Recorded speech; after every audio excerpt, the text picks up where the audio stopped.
See. Hey everyone, good morning from Guam. This is my first live interview on Guam Photography, and I have a special guest today. He is an awesome, upcoming, award winning street photographer, and I'm just gonna let him introduce himself. Dylan? Okay. Hi, everyone. I'm Dylan. If there's anyone watching yet, I'm a sophomore here at the Rhode Island School of Design in Providence, Rhode Island. I've been shooting street photography for maybe, I'd say, 4 years now, seriously. And, you know, here I am, I guess. Cool. So, do we wait maybe a couple minutes before things get started? Yeah, I think because it's our first time going live, we could wait 5 or 10 minutes before I ask the actual questions. Sure. Audio seems good. We got some reactions from somebody. I see a thumbs up. That's kind of weird. So, I'm sorry, you said you're located where again? Providence, Rhode Island. So about East Coast. East Coast, 1 hour south of Boston, and about 3 hours northeast of New York by How's car. how's the COVID-19 situation there?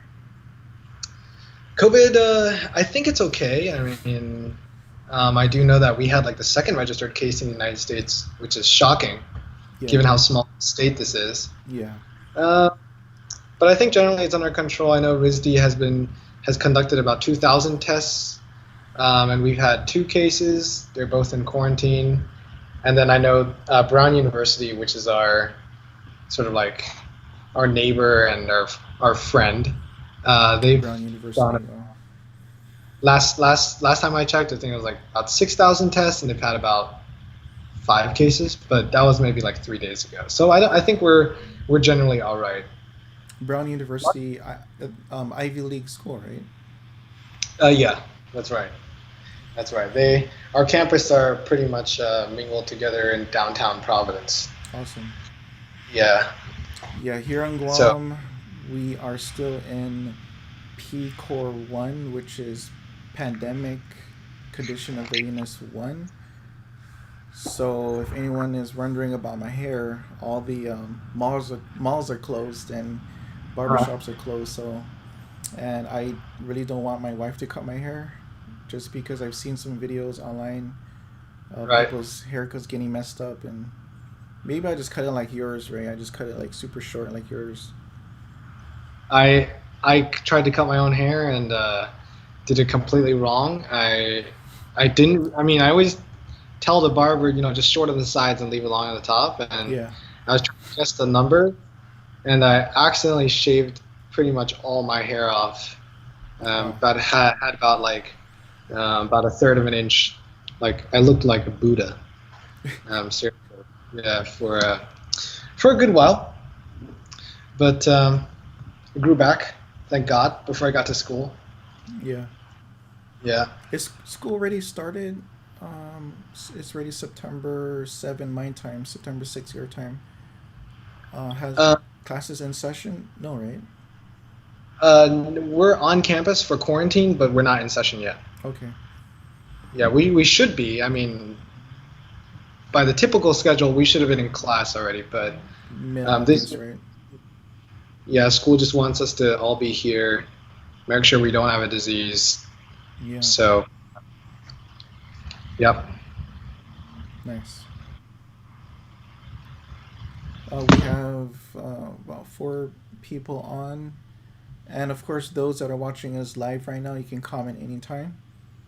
And we'll get to your questions at the end of the interview.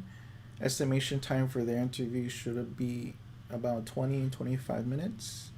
But actually, we have no set time. Dylan's pretty much free Yep. the whole afternoon, and it's like 7:34 a.m. here. Labor Day for me, so it's a holiday, so I don't work today. Hmm. My plan is just to go out and get breakfast for the family, come back in, give my wife a break from cooking, Yeah. Good. So, ready to start whenever you are. I didn't really take any notes, just wanted to sort Yeah, of that's freestyle. fine. Yeah. So it's been about 5 minutes. I know you got your camera before we went live, Yeah. and I have to admit that um, our regular subscribers that do watch me on the channel, they know I'm a gearhead. They know Yeah. my experience. One of the first videos on YouTube that I asked my friend Godfrey to film, the one that films for our channel, Mhm. um, was my experience from going Nikon full frame to Fujifilm crop sensor, and I believe that was a Fujifilm. I forget. I think it was an XT1. This is a long time ago, but I wanted to show the comparison between full frame and crop sensor, and that was like one of the first videos I made for YouTube. And the administrator of Fujifilm Rumors posted it online, and it just blew it from there. So those that starts to subscribe Wow. from the beginning, they seen my history of gear, Mm. and sometimes I switch pretty often. Sometimes a Yeah. couple months if I don't feel like the gear is doing well for me. Right. And a lot of people believe that gear doesn't matter, Yeah. right? As long as you have a good camera, even like an iPhone, you can still take awesome pictures. But personally, I do believe the proper gear can actually help you take better photos. Meaning, um, if you have the proper gear that you love and you're attached to, you can actually produce, yeah, produce like in the end result will be better with the proper gear. So, do you believe in gear? Meaning, do you believe gear matters for your type of photography, which is street photography? And I know your current gear is like M9P, which is the same as mine. Right. We have the same camera and the same color, Mm. M9P, possibly the sexiest camera of all time. Yeah, But yeah. I mean, that's like a debatable question, and I think it's like an age-old question where no one can answer. Like because it's like a personal preference and based on your own priorities. But when it comes to street photography, I know a lot of people more recently have been shooting a lot with their iPhones, and I've Yes. never I've never linked photography and iPhones together. I always like think photography has to be done with a camera. Um, So I guess like for starters, if you're gonna do street photography, I would recommend a camera, just like something that you should get familiar with, and like I don't know, you in the end, whether you want to like continue upgrading or like whether there's a specific kind of camera that you want, that's like your choice. And I believe that a rangefinder possibly is the best and is the For street um, photography. yeah, for street photography, just because you know, I think rangefinders have the longest history shooting street photography. They were sort of like best oriented for that, and Over also, 100 you know, years, yeah. right, right. I mean, think about all those great pictures. Like they were pretty much all taken on those like film rangefinders. Be Yeah. it Contax or like a Minolta. You have it, but I think it comes down to personal preference. I really like design, and I also think that cameras are a cool mechanism. So I would personally invest in, the camera that I have now. Shot with a Fuji X Pro 2 Mm-hmm. for 3 years. Wow. So which, yeah, similar. You know, a third of the price, and it had autofocus and everything, and a lot more features. And after I shot comfortably with that, I realized I can make the commitment to like a pretty much all manual camera. So is the gear that you already have the best? Possibly not, but Mm-hmm. just depends on what you're shooting. Yeah, Cool. whatever you're comfortable with. I know people who have the same gear, the camera that they started off with, for years ago, but never changed, and still take amazing pictures. Comment from Ted Chills. Read the article Yes It Matters, written by Sean Reed. He nailed this question. I used to have a subscription to Sean Reed. Dylan, you know about Sean Reed, I believe Reed Reviews. Have you visited his website? It's actually a paid subscription. I have not. To be honest, this is like um, something I'm guilty of. I don't uh, spend enough time, reading about photography and stuff. I really need to better educate myself on this. But Yeah, Sean yeah, Reed. thanks. His articles are very very detailed. He goes in depth. Very how do I say this? Like he really breaks down everything in his article. He has a good thought Mm, process. It's not too much to subscribe to his website, but a lot of information about rangefinders there, Leica M rangefinder, and he does a lot of tests also with a lot of lenses. Yeah, okay. but going back to what you're saying about the Leica M rangefinder, Ted said the article he's talking about is actually free to access. So he does have some free articles, so you don't have to Okay. pay to read this article about Yes It Matters. So going back to what you're saying about the rangefinder, I think the special thing about it is if you're shooting with like a 35 millimeter, and Mm, you'll see the 35 millimeter frame lines, yeah. you can actually see what's happening outside of the picture, Right. Right. That's right? what I've got up right here. That's Yeah. 35. It's a 35. It's a Yes. Chinacron. I did Yeah. not see your YouTube video that you posted about that. No problem. My But videos are not very good. but yeah, they're there. Um, yeah, you can see outside the frame, and also, when you go wider, you can attach an optical viewfinder, and yeah, that's like a whole another world of fun, I think. oh yeah, and it just helps you anticipate the final image, your composition of how their subject in the frame, or like what most people do is they kind of wait for someone to come in the frame Yeah. in street photography just to add a little bit more to the picture. And yeah, just having frame lines and seeing outside is really awesome versus a DSLR where you actually just look through the lens and that's all you see is just the picture itself. And who knows, you try to take the picture, something or someone may come into the frame and you're like, oh, I got to take it again. Then by the time you realize that the photo's not that great, maybe the light has changed already. Yeah. But I find myself when I look through the viewfinders, my eye just darts into all four corners Mm. instead of the center, you know. Because I think there's also a lot more to look at, because like Yeah. if you're only looking at your square and the picture you're getting, you may not consider oh, what if I just move like half an inch this way, half an inch Mm. that way, you know? So, As you may know, I'm mainly a portrait photographer, and that's one of the reasons why I wanted to interview you. Here in Guam, we don't really have like a large city with a lot of tall buildings. We mostly do landscape, of course, portraits. There's a lot of weddings here from our tourism, like a lot of Japanese get married here, Koreans. I always shoot my pictures around golden hour, either early morning sunset or right. an hour, sorry, early morning sunrise.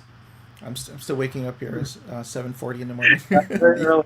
Thank you for that. Yeah, or golden hour sunset.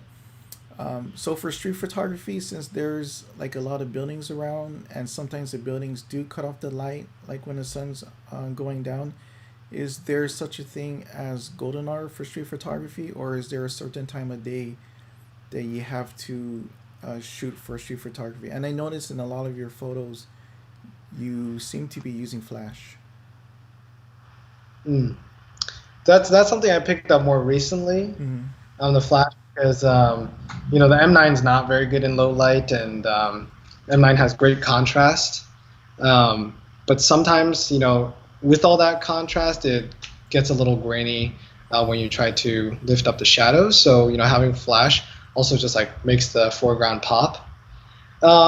With regards to golden hour, Yeah. definitely, golden hour can help. During golden hour, I know that in cities, a lot of buildings cast this yellow hue in the street, and it's very beautiful. Mm-hmm. But sometimes you duck behind a building and you have absolutely no light. So I think there's not any specific time. Depends on your situation. Normally, when I go out, I just look for wherever is busiest and Yeah. um, sort of hope that the light follows suit. But also, when you're there, try to make the best out of the lighting situation. I know that there are some other photographers who specifically go to these cool angles where shadows and highlights meet, like maybe a diagonal, and they wait there perched like a hunter until someone walks by, and Mm. that perfect moment when upper body's in the highlight and their legs are in the shadow, they capture the picture. Yeah. Not exactly my style, but depends on the genre of photography, but I don't think it's as important as when you do your portrait photography. That's, I think, lighting is or predicting the lighting, I guess, is more important. Right now, I'm showing your. This is the website. I'm sorry. This is the desktop version of your website. So I'm showing the three photos that people would see, and it is the Black Lives Matter. I don't know if you want to answer any questions now. I'm just gonna put the comment on the screen. But the three pictures that you have on your website, I believe you're telling me those are taken with a different Leica camera, the M262, Right. and it looks like it's super bright, sunny, maybe like 1 or 2 p.m. in the afternoon, and yeah, these just work with the like. There's so much pop in the photo with just the bright sunlight, and it doesn't seem like there's any clipping of like highlights. Yeah. Well, that comment is by a friend back at home. He's just trying to support me. Oh, But awesome. he obviously knows my views on this. But with regards to the pictures, yeah, they were around I think late afternoon.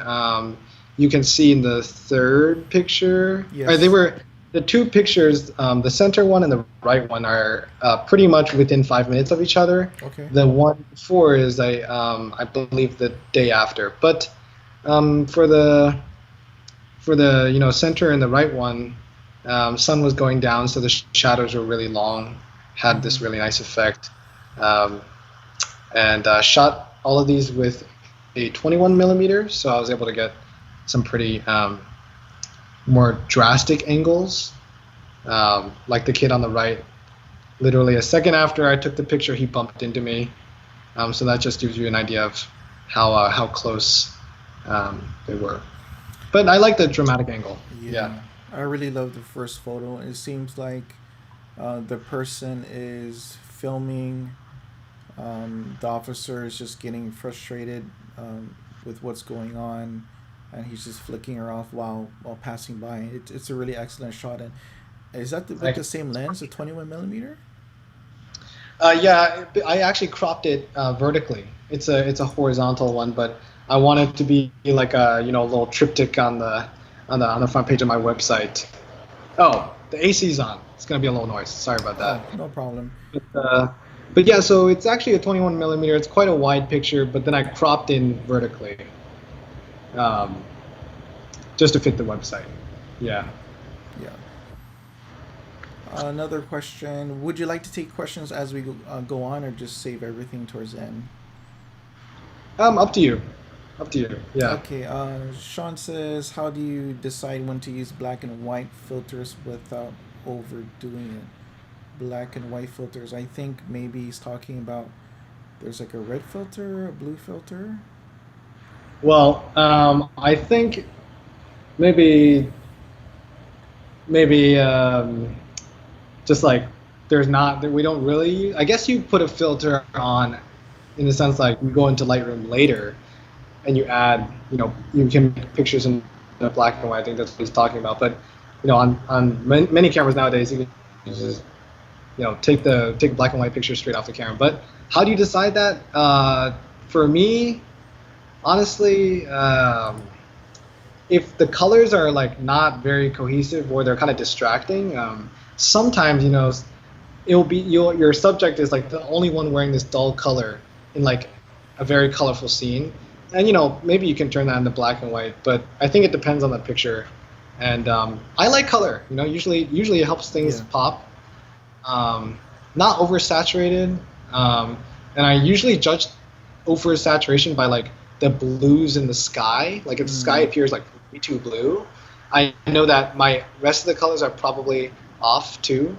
Um, and I think a good trick when using when shooting color and having that pop, but not having too much saturation, maybe turn it a little yellow, just a little bit, works for me. You know, nice. I can't remember, but it just gives it a little bit more of a warmer hue, so that none of the colors really pop out by themselves.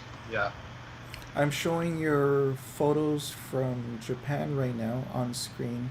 Okay. I believe they were taken with the X Pro 2. You had that the longest for about 3 years, right? Yeah, you were saying. Right. Yeah. With COVID 19 affecting how everyone is staying home currently, has street photography changed during the pandemic? Meaning, is there less people on the streets, and as a result of less people, there's not really anything interesting to shoot? Well, I think COVID-19, like street photography, is never like one-dimensional. As in, like, you know, you take a photography picture and it has to match a certain criteria to be considered one. So I think that there's like whatever the the world scenario is kind of like whatever you have to work with for street photography. And I think the point of street photography is to document the current situation. So, you know, with COVID, I think it opened up this new kind of street photography where, you know, where historically people have been getting, you know, street photographers like to get close to the subjects, engage with them. You know, street photographers are practicing, you know, 6 feet, 2 meter rule. Yes. You know, don't obviously wear a mask, and then there's this whole other thing with identity now, because most people are wearing masks. It's very hard to capture facial expression, Mm. um, and so then there's this other thing where all these BLM protests happened during COVID, and there's a lot of concern and theories that by exposing protesters' faces in the past, it's led to you know, putting some lives in danger, some of those protesters' lives in danger. But now, you know, everyone's wearing masks. It's less of a problem, you know, and less of a risk, whether it's true or not. You know, best to stay on the safe side of things. So COVID's changed. Less people on the street, but it's a different kind of interaction. You know, you're not really. It's not that there's less people, so there's less pictures. There's less people, but there's also just as many pictures to be made of those people, if that makes sense. There's just a new kind of street photography to be taken right now. Oh yeah, it's really different, and I think even what you were saying earlier about people wearing masks. I remember there was a huge debate about copyright, if you can take pictures in a public domain, if you can take pictures of people on the street, is that legal? And then you post it or publish it. Basically, when you post something on your Instagram, it's like a publication of your photo. And then if the people that are in the photo don't like the way they look and they try to contact you to take it down, but you say, hey, no, that's public domain. Now, like you're saying, people are wearing masks. It kind of hides their identity as well. We still get some flack about this. You know, there are people who still comment, you know, either they're still wearing masks, but you shouldn't post them. So a friend of mine who was covering the protests in Chicago, we wrote up a little like disclosure in our comment section. So like when we post a picture, just copy and paste this disclosure notice, which is pretty much just saying that, you know, by law you are subject to being photographed in public, but you know, we will always comply if you don't want your photo taken, and if you see your photo up on one of our pages and you want it down, we will completely oblige. Yeah. You know, yeah, but it's a matter of intent. We're not going out there to expose people. We're going out there to document honestly. And whatever happens is whatever we're going to document. Yeah. Trevor has a question. If you're documenting something like protests, how do you stay safe?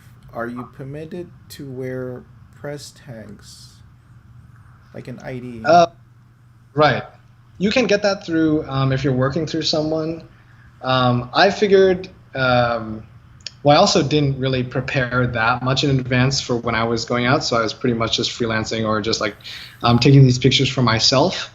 Um, you can, I mean, obviously, if you, like I said, if you go through a press organization or if you have um, a media outlet that has requested your pictures, you can definitely get a press pass. How do you stay safe? Well, I have a horror story. I think everyone knew on the news. I think it was June 2nd or something on a Monday. Trump cleared out Lafayette Square, and literally I got hit with a flash grenade on my thigh. Oh, Um, Hurt a lot and bled a lot, but there's not really a way you can stay safe per se.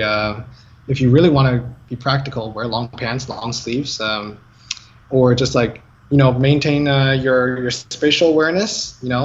I wasn't paying attention that the police line was moving closer. My mistake, but I think that's really all. Depends on the situation. yeah, cool. This is kind of Yeah. sorry. This is kind of off topic. But since you're currently in college and studying, how do you find the time to do photography in general? Some people know I'm actually a school teacher, and I actually find it hard just to go out and take portraits because of our current situation here in Guam, where the governor of Guam has ordered everyone to stay home, and she even did an extension of that. So I'm actually doing distance learning and teaching from home, and my gear is pretty much just sitting right now.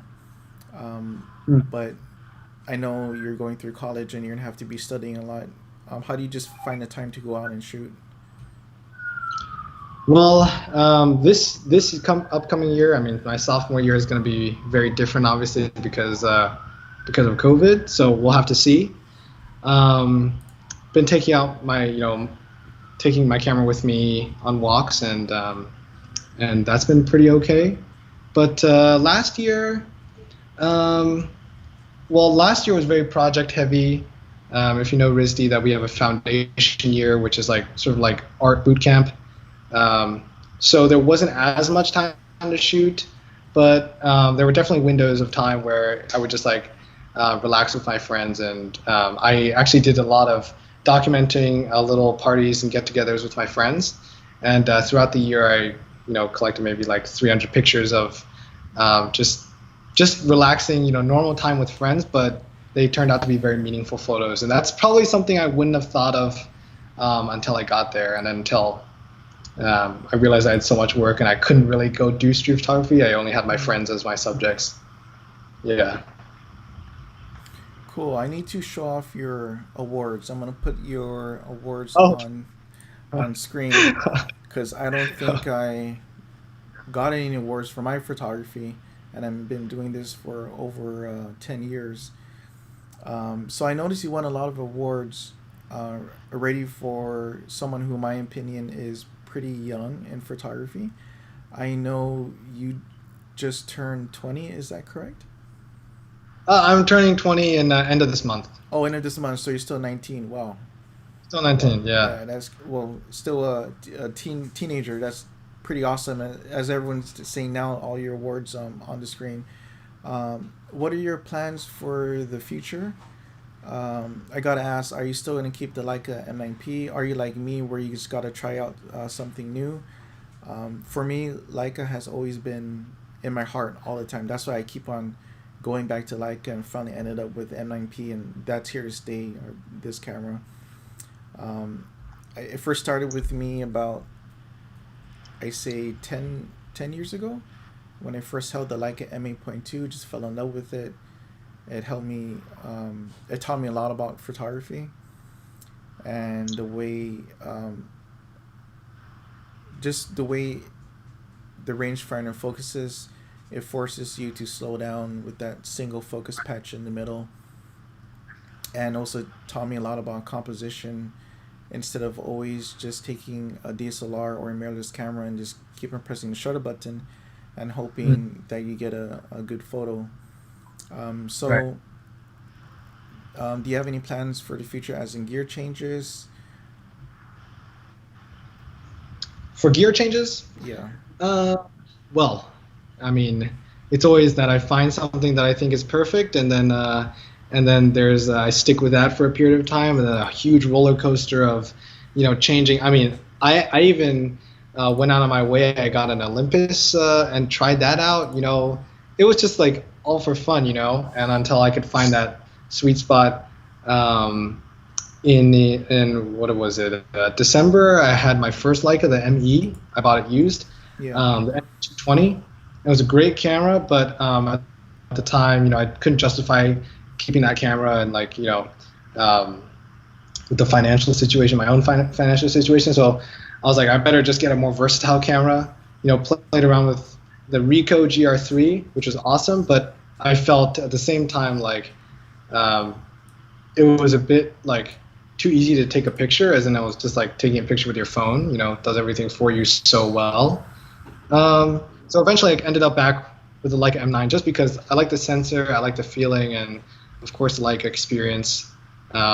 It's just something you don't get in any other camera. And when I was first interested in Leica, I was most interested in the Q, which I think most people like the Q or the CL, or stuff like that, with more updated, It's um, compact.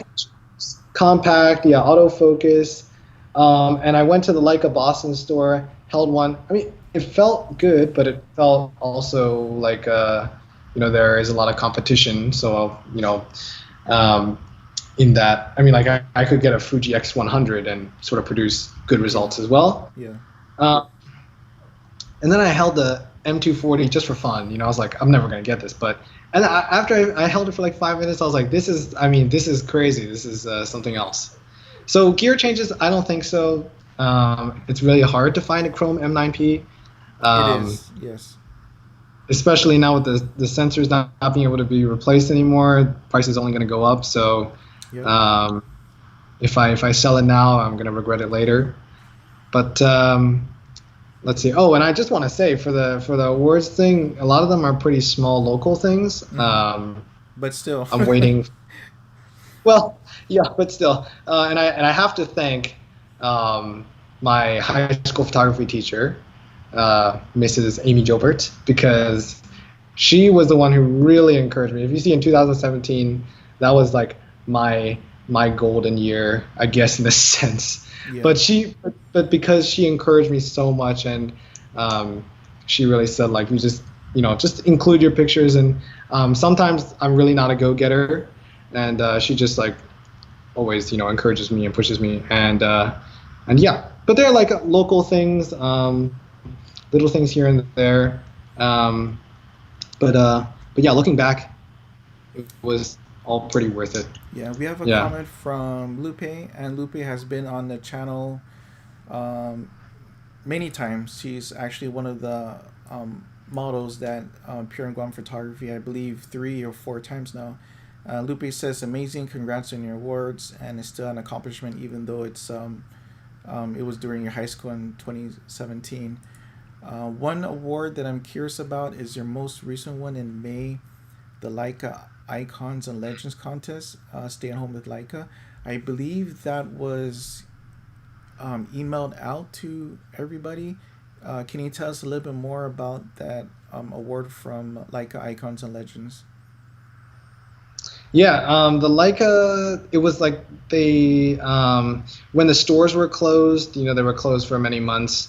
They wanted to engage with, their audience, and Yeah. they held this thing, the hashtag Stay Home with Leica contest, and every couple of weeks or so they would refresh with a new contest, and that was the time when I pretty much revived my Instagram, my photography Instagram. And I was like, hey, why not? just entered the Icons and Legends contest. Pretty much, to enter, you post a picture and they have a prompt, and you just answer the prompt in your caption. I was very fortunate. Also, sort of surprised because I didn't have many followers at the time, but I maybe had like one one person I knew at the Leica DC store, and I think that maybe he saw my picture and kind of liked it. So I got very fortunate. But yeah, Awesome. it was very easy to enter. Cool. I'm gonna show off your YouTube channel. Those that are watching, please go to Dylan Fan's YouTube channel. I believe you can just go to YouTube and just type in Dylan Fan, and his channel will be the first one to pop up. A lot of great content, and I'm pretty sure in Thank, the near future you're gonna get a lot of subscribers and a lot of views. thank you, With your Yeah, I really liked the last video of DC street photography point of view. thank you. Liked how Yeah, you yeah. used the GoPro and just went around and just Mhm. took pictures, and it helps a lot of people that want to get into street photography that are really nervous or that have anxiety of actually trying to take someone's photo. I Right. know I did at first, and I Me guess too. yeah, as you keep on practicing and you just um, let's say you see someone that looks very unique walking down the street and you want to capture that photo, and you're thinking in your mind like, okay, this person will look good in front of this store, but then as the shot is almost, as the person's coming closer and closer, you kind of get nervous, or like, what if this person says no, Yeah, delete that photo. And yeah. once you just overcome that, I think it just, as you practice, it gets kind of natural. It gets. I think for me, depends on your personality, but it definitely helps if you're extrovert. And sadly, a lot of photographers are not. We like to be more observant, and True.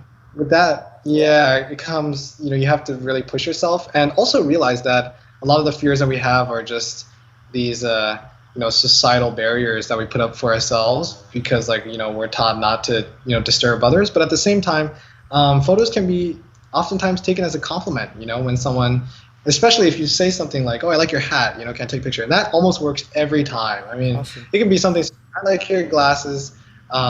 May I take a portrait of that?" And that's what I figured out works the most. Also helps me to alleviate my own fear because I'm actually talking to this person. I have their consent, and it's not that I'm going to go back, behind their back and post a picture of them. Sometimes, a lot of street photography is pictures of unflattering angles and expressions. Yeah. And it just helps if you just connect with the person first. If you can't, I mean, no big deal. I would say the general population has no problem, and that also varies depending on like where you are. Mm-hmm. Like in Asia, I know that I've almost never been stopped in Asia just because people typically don't look at you, and it's a very sort of respectful culture. Even Yes. if you take a picture of them, they're not really gonna lash out. I know that Europeans are a little bit more vocal sometimes, um, and Americans are just a little bit more private. But it all comes down to you just having a friendly face, having a good intention, and honestly, just looking like you have fun. Yeah. If you look like having fun, I mean, I don't think anyone's gonna really stop you. There was one Yeah. time in Tokyo where I got stopped, and this was Uh-huh. when I brought my Leica M240 there to get serviced. And I don't know Uh-huh. if you know this, but the Leica store in Ginza, Tokyo, was the first ever Mm. Leica store in the whole Okay. world, right? So I guess Oh, Leica okay. wanted to try out opening up a Interesting. store in Ginza, and Ginza is like Interesting. the um, High end area. high end, yeah, area Yeah. of Tokyo. So my friend that lives there in Yokohama, he helped me get my Leica M240 serviced in like 2 hours, so Mhm. calibrated, clean, Wow. and everything, right? So I was really excited to go out and shoot. And so I remember I was walking in Akihabara, and there was like a maid Mm. cafe, right? And then there was a girl standing outside in a maid outfit. So I thought I'll be slick and shoot from the hip, right? So I Mm. had the M240 on my hip, and I just took the photo. I don't know how she knew. I guess I was like looking awkward, kind of like Right. walking maybe stiff, and then my thumb was on the shutter button, and he took it, and right away she said no, no photos, and she did the X, no photos, no photos. I'm like, okay, sorry, sorry. Then I walked away. I'm like, okay, cool, got the shot. But when I looked at it, it was like super blurry because it was like towards nighttime. Right. But that was the only time where someone told me directly in Asia, like, don't, no, no photos. And I think that's probably their policy. They get a lot of tourists probably taking photos of Huh. the mates. So question and answer right now. Lupe commented, when you do go out and shoot at live events, what is your preferred gear? Do you choose to sacrifice quality over comfort? Question mark. Just curious since I know the rallies can get intense and gear is expensive. And I have a quick comment about gear for events. The two primary cameras I have now is the Sony A9 Mark II, which I got primarily for events on Guam. I stopped doing weddings. That's just too hard. Weddings is just crazy. But I Mm. do use the A9 Mark II for school events. I have shot events with my Leica rangefinder before. It just sucks. There's no such thing as a zoom lens for the Leica M rangefinder. There's maybe a tri element, right? There's a tri lens where you can do like 21, 35, 50, something like that. But I know it's super expensive. So I use Sony mainly for events, but honestly, for me, I still don't have that connection with the camera. I feel like I'm actually doing work instead of having fun. But yeah, Dylan. Again, My, Lupe's question is: when you go and shoot at live events, where's your preferred gear? Do you choose to sacrifice quality over comfort? well, I wish I could answer that question well, but Mm-hmm. I can't because I'm a college student. I have to work for my pocket money, and to have a Leica pretty much means that I can only have one camera. Yep. And it's a very fortunate thing that I can have a Leica. It comes after a lot of hard work and saving, but Mm-hmm. um, so I guess in a sense I'm choosing a good compromise between comfort, um, what was it, like quality, and a good camera and something that I like. So I think it's a good compromise of all of those. I'm definitely saving for a second body, probably something similar like a Fuji X100V, just because I figured that even though it's like the same focal length or anything, it actually does a lot of the things that the Leica M9 can. Like, shoot under the rain. It's got the autofocus. Why I have not pulled the trigger on that is because I fear that if I get that, I'll never touch the M9P ever again. Um, but I'm trying to improve my hit rate on the M9P and also the focusing, and I really want to get that down. So when I go out, I'm not really choosing. I'm just really focused on using the gear that I have well. Yeah. Yeah.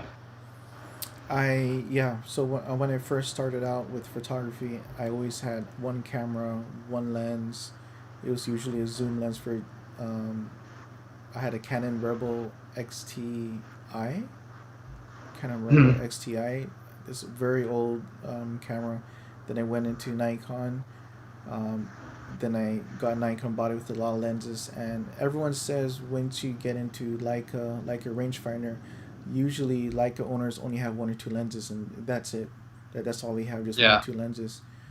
And I think you're pretty good with the Leica um, having just a couple lenses because it actually forces you to go out and shoot events, and that's all you have. You can't just rely on the autofocus body. But I think you may be right. If you do get an autofocus camera, you may be grabbing that more, and the Yeah. Leica may become like a Ferrari or Lamborghini, which you keep in the garage and only drive it on the weekends, right? Versus Yeah. using the X100V as a daily driver. That's Um, right. that's kind of happening now.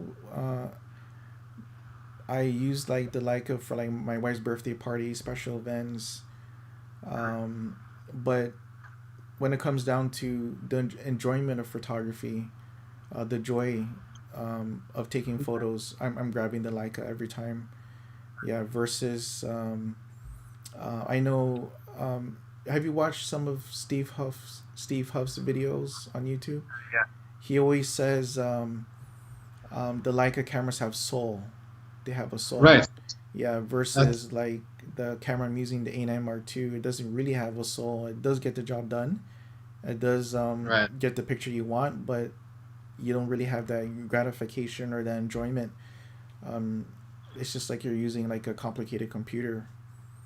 Right. And I think it doesn't feel like you've put in as much effort in, or I mean, I don't know if I should say that. It's more like with a Leica, you're twisting a bunch of knobs and buttons and you get your picture. And then you feel a sense of self-accomplishment. But Yes. Yeah. not in the sense that you don't work hard for images that come out of like a Sony or a DSLR. It's just more like, well, you can point at it, the camera will focus for you, and then you just click it. So I think it's different level or type of um, satisfaction. Yeah. Yeah. Okay. Any other questions? We have about 8 viewers right now. Anybody out there want to ask Dylan anything before we finish our interview? Maybe while we wait, I have Yeah. yeah, two stories I can recall of being stopped. Very notable stories that almost made me want to change my mind about doing street photography. You serious? No, Okay.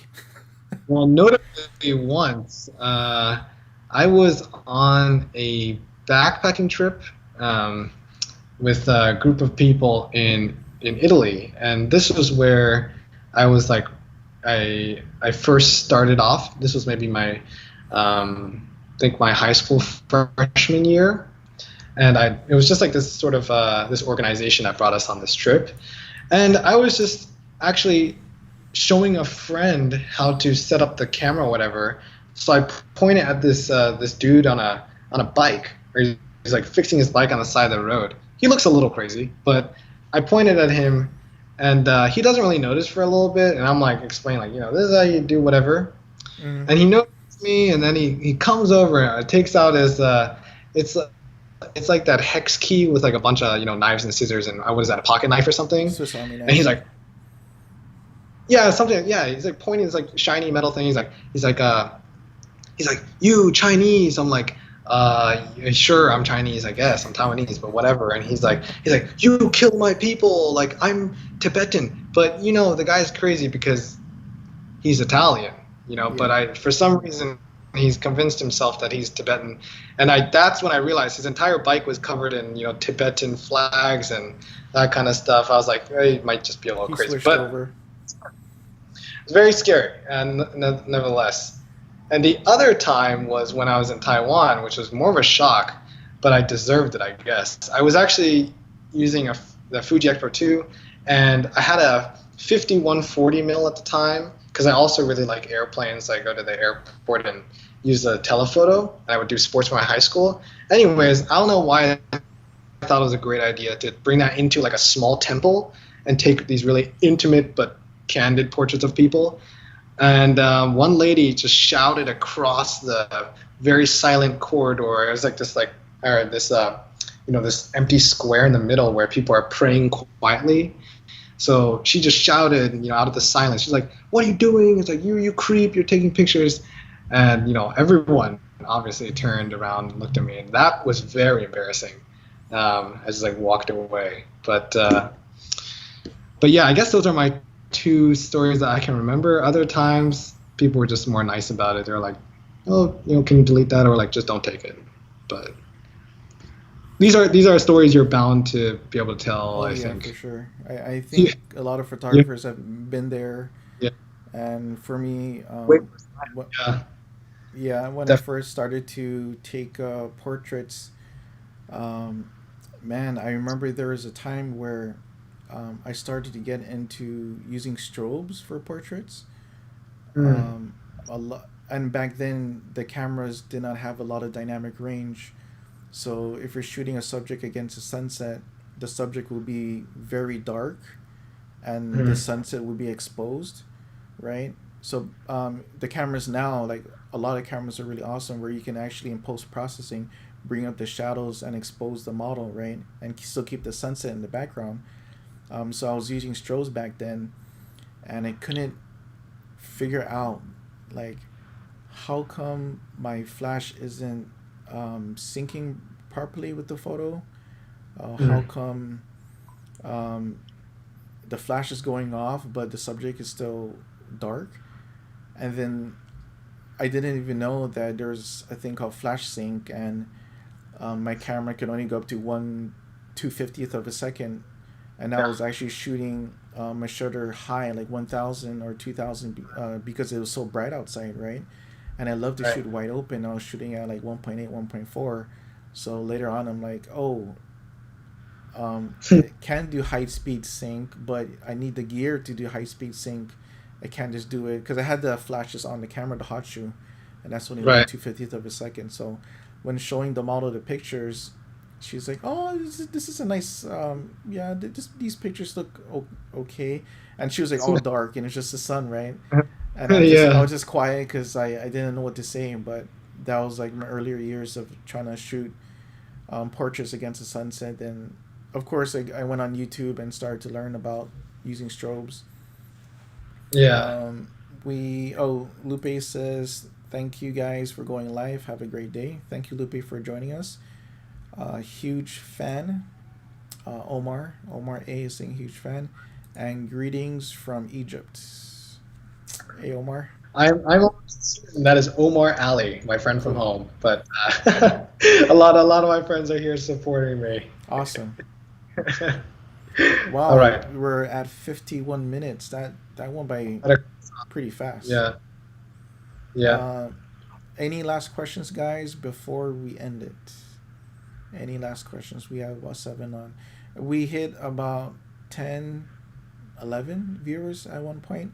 I think people were just curious to see um, what we're talking about, and they probably pop in and they probably left. But anybody else have any questions?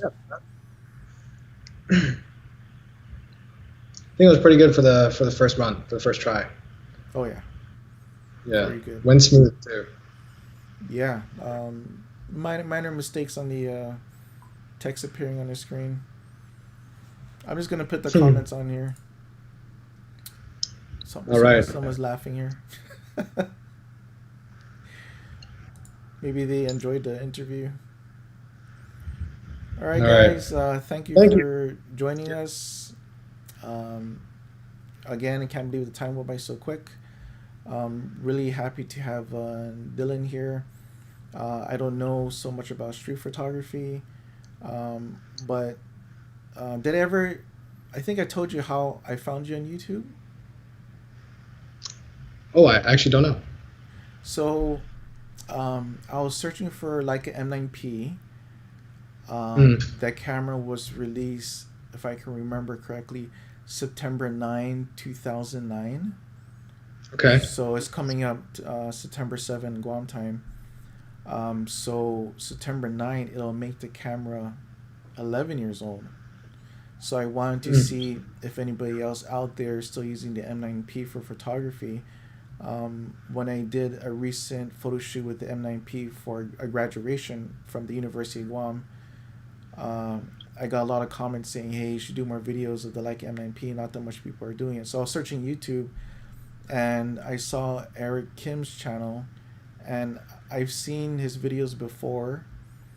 Right. I stumbled upon his website, and keep in mind, I don't search for street photography or anything like that on the net. I don't know why his website keeps on coming up, but it's oh, also he talked about the 645Z before when I used to have it.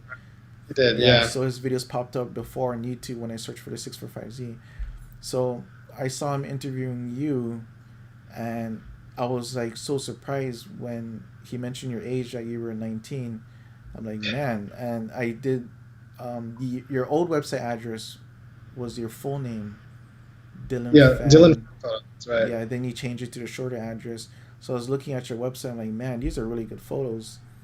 Thank you. Um, oh, you're welcome. And I followed you on Instagram, and then made a comment. And you're like, hey, I commented on your video before on my YouTube channel. Yeah, I I'm remember like, oh that. Yeah.